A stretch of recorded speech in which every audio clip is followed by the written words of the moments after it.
inyo mga musikero, naghahanap pa kayo ng murang wireless guitar or ear monitoring? Yung hinahanap nyo, napakasimpleng gamitin. Hayaan nyo ituro ko sa inyo kung paano ito i-set up. Tara! Mga kamusikero, ito po yung ating transmitter na merong sticker protection.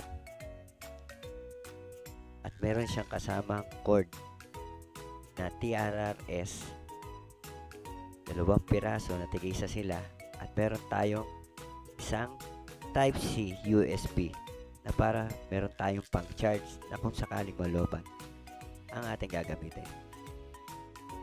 Yung transmitter natin nakakonect sa ating guitar effects.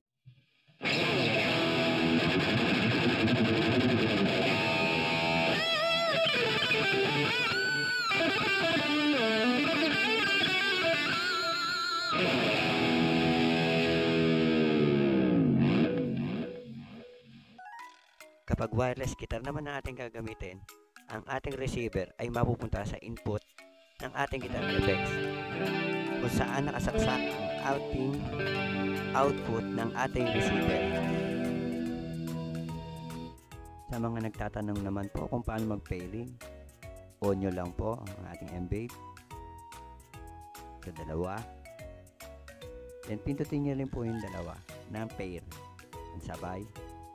Pag nag-stop na siya mag-blink, pair na siya. Kung gusto nyo naman po mag-add na mas marami pang receiver, isang transmitter lang po ang ating gamit, eh pwede po kayong mag-add pa. Pindutin nyo rin po na sabay-sabay ang pair. Then, connected na siya. Pairing na siya.